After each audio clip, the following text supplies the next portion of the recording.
Welcome to Deep Thought. History goes in cycles.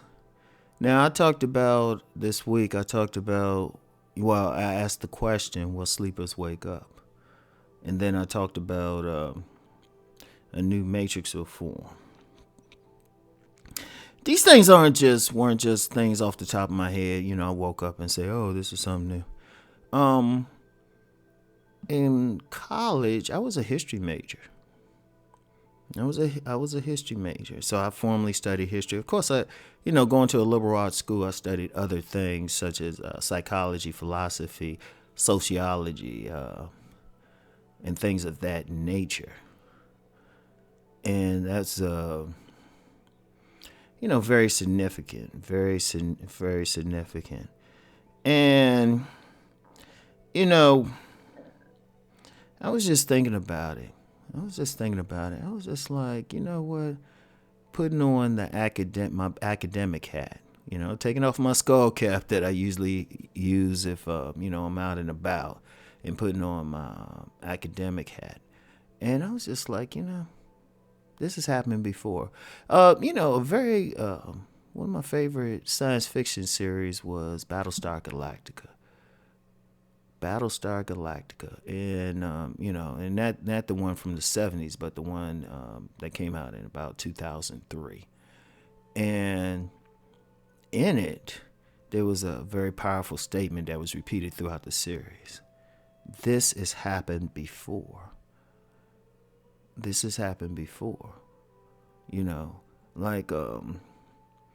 Even with this particular virus, something of this magnitude happened with the Spanish influenza back in 1917 to 1919. Believe around that time. I think those were the dates, but it lasted, and the death toll that I saw was 100 million. And considering that the population of the earth was smaller back then, that's significant. So this has happened again. This will probably something of this magnitude on that pace could probably happen in 2120, maybe even sooner.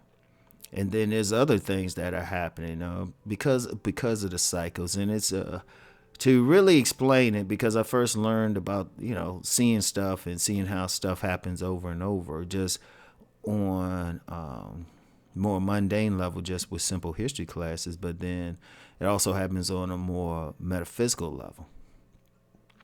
There's always the seasons, and stuff happens through the seasons. And in fact, there's also a way you can even look at your life, like things that happen. Like if something happens to you, say you got in an accident today, or you had like a series of bad luck, like, I don't know, in the month of April. Rest assured, if you were to sit back and study everything, you will see, for a long time, something would happen in April. And it could be good or bad. Like, for example, I always get an influx of money in March and November. Always get an influx of money. And, there's certain times of year that I can do something, certain times I don't. Like, I get a lot of attention, an extraordinary amount of attention from women starting in August and lasting through the fall. Extraordinary amount, like above average. And then there are also periods where it's almost like, nobody's feeling a brother, right? So, and that's on an individual basis. But you can expand that to include entire groups. Nations, everything goes in cycles. History itself goes in cycles. So if you were able to see the cycles, to have an idea what's coming or what can potentially come, because ultimately we don't know what's coming, but if we have an idea what potentially comes, we can do something about it. Because If we adhere to that science, adhere to those seasons, because here's the thing, and this isn't to step on anybody's particular spiritual path. It's an energy, because it's just like the world goes around, the sun.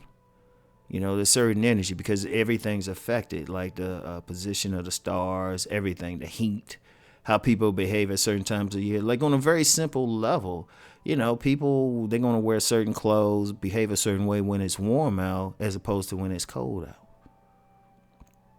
That's how deep it is. And see, those things affect everything else. It affects the economy. It affects the politics, everything. Everything is a cycle.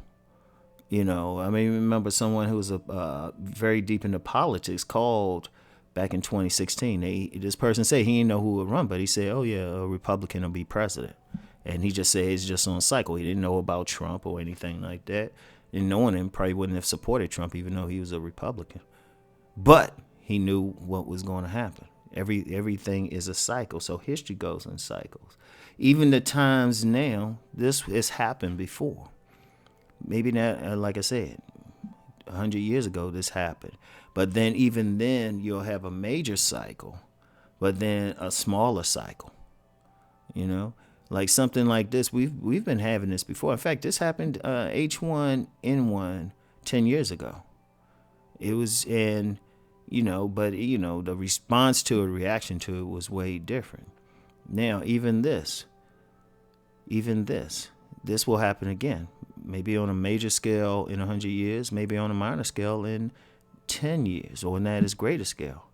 So understanding that history is in cycles, if you study those cycles, you can know what to do. You can know what's coming.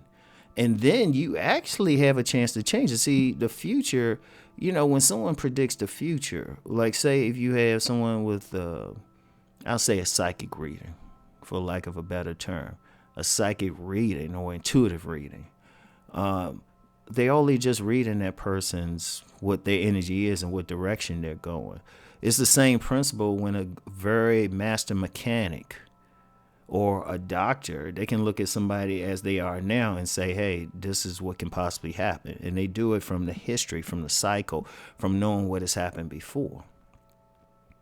They look at, say, this is what's happened before. This is what could happen on this pattern because they knew how the thing happened before. But then you know what to do with. See, now, okay, you have this virus now, and you have this economic thing now. In fact, let me get into the economic thing in a second. But first, the virus. Okay, this happened. So when this comes again, and it will, it's just nature. It will. You already know what to do.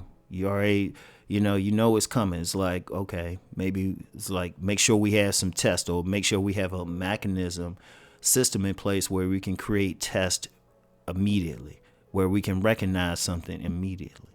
Then the next time something of this magnitude comes, we can deal with it better. And the economic thing, now that's a powerful thing. Like economic analysts, now they not using any psychic gifts or doing any readings, looking at any astrology charts. They're just saying, they just looking at the pattern. They just say, okay, this is what has happened before when this happened. This is what will happen now. This is the pattern.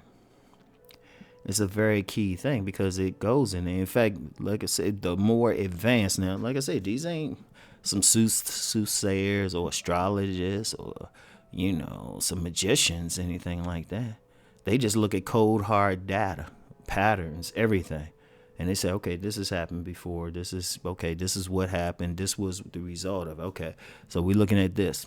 Because even this recession, there were many people, even before the virus came, who were calling for it. They said something's going to hit about this time.